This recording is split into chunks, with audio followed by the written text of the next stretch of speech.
And now we're this very, very interesting, very, very compelling situation because this whole 80-20 situation usually means that a vast majority of resources get exploited so that they can be harvested and extracted to a smaller percentile. And the concept of what the acceptable quality indicators are is often not very consistent. And so things that are very important, like the protection of children and the sanctity of children, somehow become some sort of leverage. The concept of quality is thus addressed in a very skewed manner. And it makes sense. These things have a way of accruing, especially when there's a consideration of debt, right? I've said before that one of the things that happened with the first stock issues of the United States is that there was a system that was set up where there were loans, there was credit that was taken out for the American war effort. And the understanding was that there were two major issues of credit, and that when this happened, the payback was to be 4 year terms, but they were to be staggered. So that 1 year had a payback of 4 years. And then the second year, which was right after that first year, would have a payback of the 4 years following that. I think that they did something similar with China and the former Soviet Union in addressing capital outlays that were made under the guise of student loans in 1995 and 1996 specifically, but not exclusively. They were based on loans that happened around that time. And there was a schema set up where the process was that things that were promised in various kinds of paradigms to the former Soviet Union and also to China that may have actually had competing interests with each other um, were leveraged in this concept that you're going to have a term of this amount of time. I think they gave them 20 years.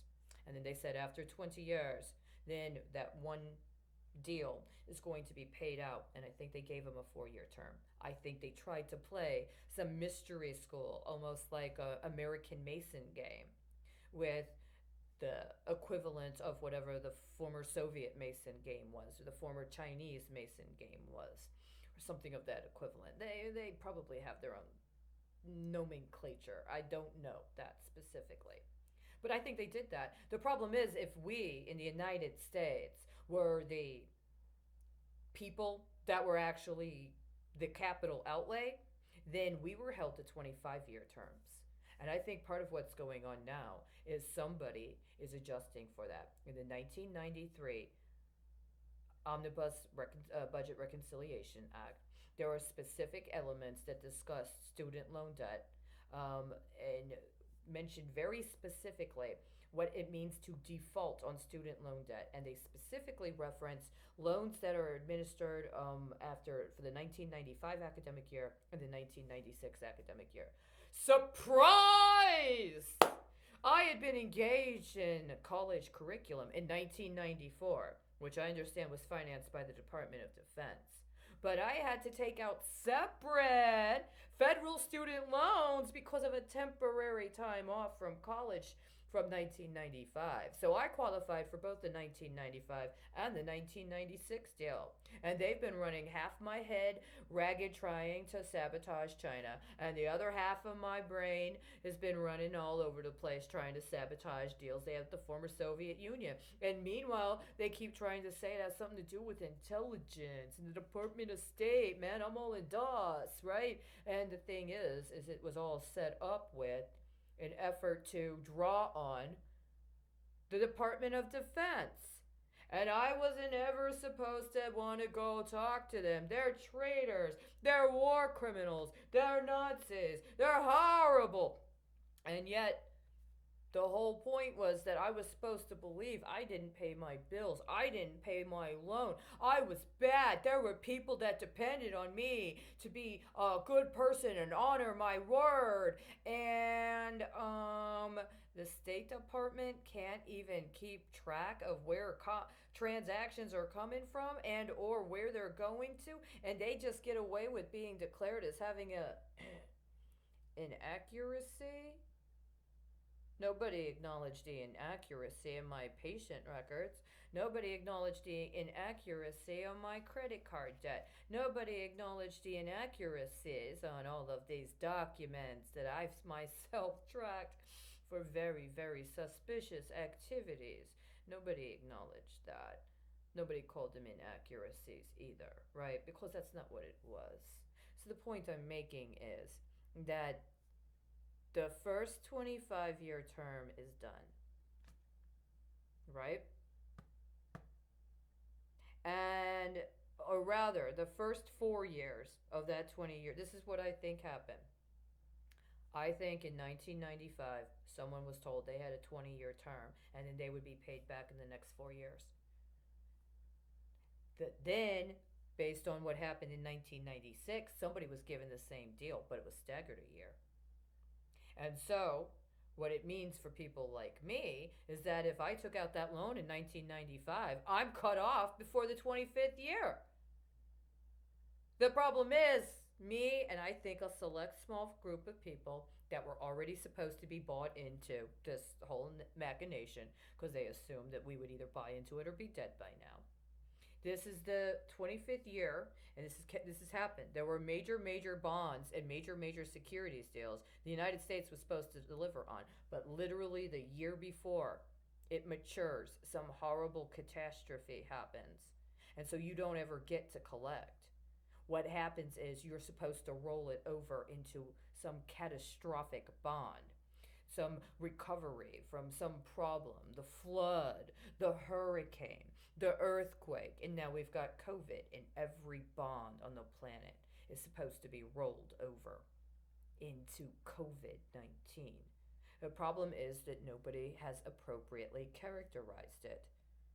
Everything's a catastrophe bond, which means the leverage is that extreme. And it's not only fraud, it's genocidal.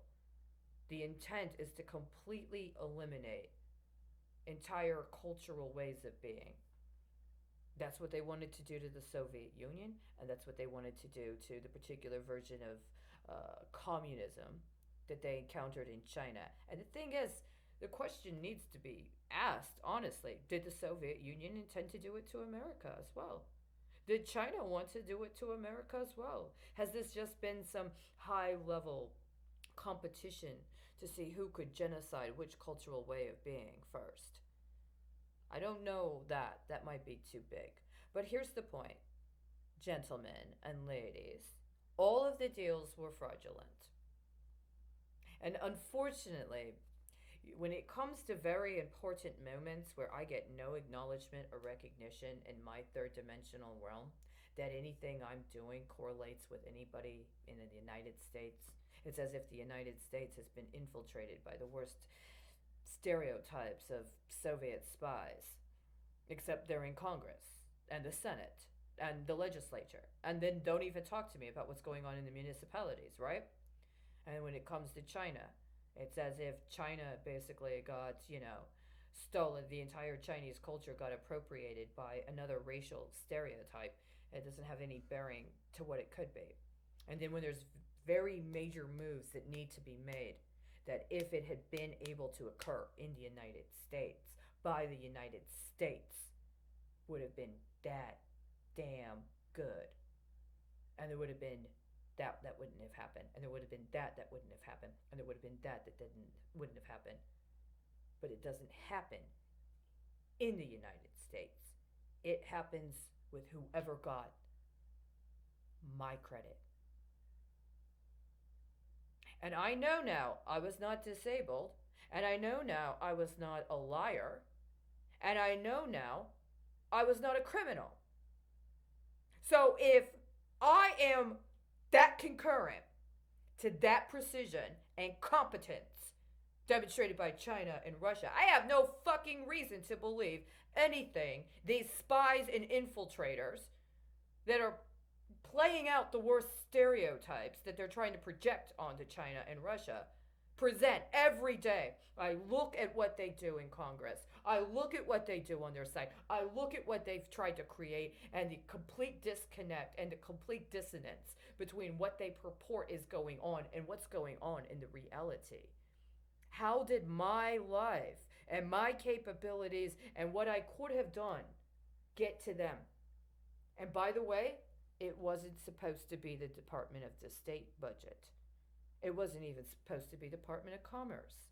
But if you say it's Department of State, then you can try to extort me into ceding to you classifying it as intelligence so you can make some mirage about it being confidential so you can continue to steal from me and give it to spies that have infiltrated the government. Why do I call them spies? That's a serious charge. I'm charging them with espionage. Espionage is a capital offense. I know that. Why would I do that? Why would I do that? Why would I accuse them of being spies? Because I was born in the United States of America, and I am not allowed to be treated like I was born in the United States of America. Where are their loyalties? How is it that what I've done and what I try to do ends up being executed with that real-time precision and sophistication elsewhere? I'm not allowed to represent myself. Somebody else works my accounts. Somebody else has the memory from my computer. Somebody else has my operating license, for Christ's fucking sake. And it's going to China, and it's going to Russia. And they're damn good with it, and the people here keep failing. Why are they spying for China? And why are they spying for Russia? You can't have it both ways. You either remove them from office for abuse of power and other complete abrogations of the Constitution, or you have to acknowledge that you've ceded this country to spies from other countries. I am sick and tired of hearing shit about what China did or what Russia did when somebody needs to actually act, they do a very good job. And it's the people in this country who don't. Why? Why did you let traitors take over and make this country so incompetent? And then allow for what is actually American and that damn good to be demonstrated by China and Russia. We don't need to evict the Chinese embassy. We need to clean up our own damn house.